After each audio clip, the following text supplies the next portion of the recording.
మిత్రమా, చెట్టు నిండా పండ్లున్నా మగ్గిన పండు దగ్గరే పక్షి వచ్చి వాలుతుంది. కుళ్ళిన పండు వైపు పురుగు పాకుతుంది. అదేవిధంగా మంచి చెడుల సమూహం నీ చుట్టూ ఉంది మిత్రమా. ఎటువైపు అడుగులు వెయ్యాలి అన్నది నీ ఆలోచన స్వభావంపైనే ఆధారపడి ఉంటుంది, కాదంటారా? వేదం చదివితే ధర్మం తెలుస్తుంది, వైద్యం చదివితే రోగం తెలుస్తుంది, గణితం చదివితే లెక్క తెలుస్తుంది, లోకం చదివితే బ్రతకడం తెలుస్తుంది మిత్రమా. ఒకటి గుర్తుంచుకో మిత్రమా, బుద్ధి ఇంద్రధనస్సులోని రంగుల్లా అందంగా ఉండాలి, కానీ ఓసరి విల్లులా సందర్భానికి తగినట్లుగా రంగు మారుస్తూ జీవించకూడదు. ఏదో ఒక రోజు అసలు రంగు బయటపడుతుంది మిత్రమా. అప్పుడు జీవితంలో ఏ రంగు లేకుండా పోతుంది. అర్థమైందనుకుంటా మిత్రమా.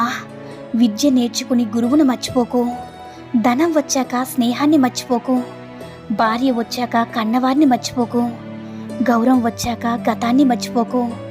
అవసరం తీరాక సహాయపడిన వ్యక్తిని మర్చిపోవద్దు మిత్రమా. గొడవ పడకుండా ఉండే బంధం కన్నా ఎంత గొడవ పడినా విడిపోకుండా ఉండే బంధం దొరకడం చాలా గొప్పవరం మిత్రమా. మిత్రమా, ఎవరితోనైనా వాదించాల్సి వచ్చినప్పుడు మౌనంగా పక్కకు తప్పుకోవడమే మంచిది. ఎందుకంటే వాదనలో గెలిచామన్న ఫీలింగ్ కంటే మనశ్శాంతి చాలా గొప్పది మిత్రమా. వాదనతో కొన్నిసార్లు బంధాలు శాశ్వతంగా దూరం అయిపోతాయి కూడా. అవునా? ఎవరి చుట్టం, ఎవరు పక్కం, ఎవరికి వారే స్వార్థం. ఆప్యాయత, ఆత్మీయత అంతా ఒక బూటకం మిత్రమా. అడగని వారికి ఇచ్చే సలహా, ఆసక్తి లేని వారికి చెప్పే విద్య వల్ల ఏమీ కూడా ప్రయోజనం ఉండదని గుర్తుంచుకో మిత్రమా. తెలియనిది అడిగితే బయటపడే అజ్ఞానం కొద్దిసేపే, అడగకపోతే జీవితాంతం అజ్ఞానంతోనే ఉంటావు మిత్రమా. మనుషులలో మార్పు అనేది చాలా సహజం. ఎలా మారాలి అన్నది వాళ్ళ వివేకం చెప్తుంది. ఎప్పుడు మారాలి అన్నది వాళ్ళ అనుభవం చెప్తుంది. అసలు ఎందుకు మారాలి అన్నది వాళ్ళ అవసరమే చెప్తుంది మిత్రమా. ఉన్న వాటి విలువ అవి మన దగ్గర ఉన్నంత వరకు అర్థం కాదు. ఒకసారి అవి చేజారిన తర్వాత అర్థమైనా ఏమీ చేయలేము. అది కాలమైనా, స్నేహితులైనా, బంధువులైనా, చివరికి వస్తువులైనా మిత్రమా. ఎంత అందముండి ఏం లాభం మంచి మనసు లేనప్పుడు? ఎంత డబ్బు ఉండి ఏం లాభం మంచి బుద్ధి లేనప్పుడు? ఎంత చదువు ఉండి ఏం లాభం మంచి సంస్కారం లేనప్పుడు? ఎంత పదవి ఉంది ఏం లాభం మంచివారన్న పేరు తెచ్చుకోలేనప్పుడు? ఎంత ఆస్తి ఉండి ఏం లాభం నా అనేవారు నలుగురు లేకపోవడం?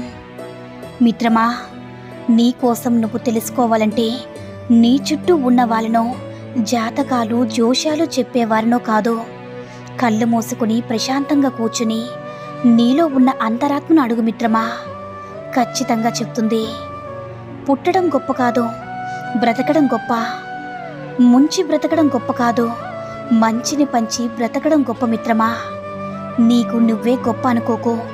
నీ గురించి నలుగురు గొప్పగా చెప్పుకుంటే అదే గొప్పని తెలుసుకో మిత్రమా. అమ్మా చదువు లేకపోయినా బుద్ధి చెప్పగలదు, డబ్బు లేకపోయినా కడుపు నింపగలదు, కాళ్ళు లేకపోయినా నడక నేర్పగలదు, కళ్ళు లేకపోయినా జీవితానికి వెలుగు చూపగలదు మిత్రమా. అవరోధాలు లేనిది ఈ ప్రపంచంలో అమ్మ ప్రేమ ఒక్కటేని గుర్తించుకో మిత్రమా. కష్టమైన, సుఖమైన, మంచైనా చెడైనా, లాభమైన, నష్టమైన, వ్యక్తిత్వం, ఆలోచనలు, భావాలు, నిర్ణయాలు మనవే అయి ఉండాలి మిత్రమా. ఎందుకంటే ఈ జీవితం మనదే. మనమే మనకు తగినట్లుగా మలుచుకోవాలి. ఎవరో చెప్పింది విని చేస్తూ ఉండి వారికి తగినట్లుగా వారు నిర్ణయిస్తూ బ్రతికే బ్రతుకులో మన అస్తిత్వమే ఉండదు మిత్రమా. అప్పుడు మనం ఉన్నా లేనట్లే. అవునా? నిజమైన ప్రేమ అందం చూసో, ఆస్తి చూసో, అంతస్తు చూసో పుట్టదు మిత్రమా. మంచి మనసును చూసిన మరుక్షణమే మొదలవుతుంది, కాదంటారా? అన్నీ బాగున్నప్పుడు కలిసి ఉండడం గొప్ప కాదు మిత్రమా. అనుకుని కష్టాలు ఎదురైనప్పుడు తోడుగా, నీడగా నిలబడడమే అసలైన గొప్పతనం అంటే. ఒకటి గుర్తుపెట్టుకో మిత్రమా, అన్వేషించడం మొదలుపెట్టు, ఆత్మవిశ్వాసానికి పదును పెట్టు, ఇష్టపడ్డం నేర్చుకో, ఈర్ష్యపడ్డం మానుకో, ఉన్నతంగా ఆలోచించు మిత్రమా. ఊహకు అందేలా ఆచరించు. ఋతువుల మాదిరిగా జీవితాన్ని అనుసరించు మిత్రమా. ఎదగడం కోసం ఒకరితో పోల్చుకోకు. ఏకాగ్రతను అస్సలు కోల్పోకు మిత్రమా. ఐకమత్యాన్ని సాధించడం మర్చిపోవద్దు. ఒంటరితనం అంటే ఒంటరి జీవితం నేర్పిన గుణపాఠాలు, ఓటమి నేర్పిన అనుభవాలు. ఏదో ఒకరోజు నీ ఔన్నత్యానికి పునాదులని మరవకు మిత్రమా. అందని ఎత్తుకు ఎదగాలంటే అహర్నిశలు ఇప్పటినుంచే శ్రమించాల్సిందే మిత్రమా. అన్నం పరబ్రహ్మ స్వరూపం.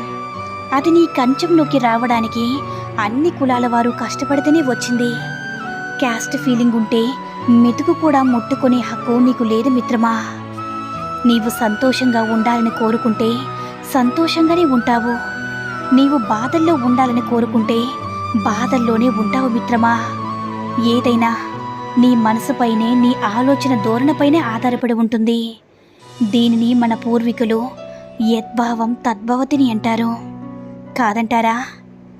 ఇప్పటి రోజుల్లో ఒంటరిగా ఉండడమే మంచిది మిత్రమా. ఎందుకంటే ఎవరితో ఏం మాట్లాడినా ఏదో ఒక తప్పు వెతుకుతూనే ఉన్నారు. మనం మంచిగా మాట్లాడినా ఎదుటివారికి చెడుగానే అర్థమవుతుంది. కాదంటారా? నీకోసం ఎదురు చూసే హృదయాన్ని వదులుకోకు మిత్రమా. నీ బాధ భరించే స్నేహాన్ని వదులుకోకు.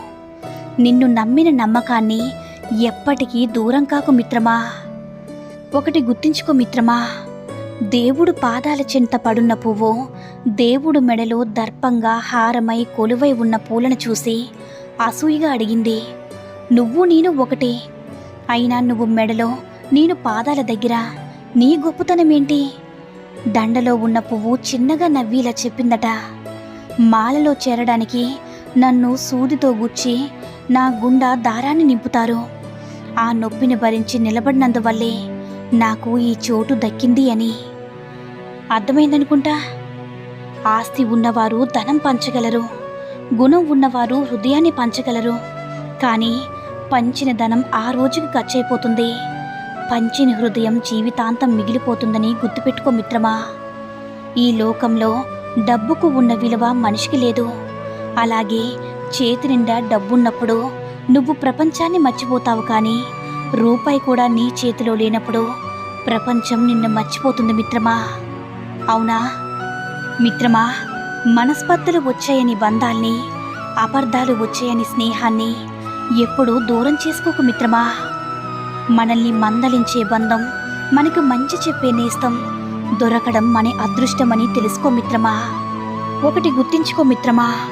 ఒక మగాడు పైకి వచ్చాడు అంటే ఒకటి అమ్మ కంట్లో కన్నీరు చూసి ఉండాలి, లేదా అమ్మాయి మిగిల్చిన కన్నీరును అనుభవించేనే ఉండాలి. కాదంటారా? ఈ సూక్తుల్లో ఏ సూక్తి నచ్చిందో కామెంట్ చేయండి. ఈ వీడియో కనుక నచ్చినట్లయితే మరిన్ని వీడియోస్ కోసం మన ఛానల్ని సబ్స్క్రైబ్ చేసుకుని మాకు మరింతగా సపోర్ట్ చేయండి. ధన్యవాదాలు.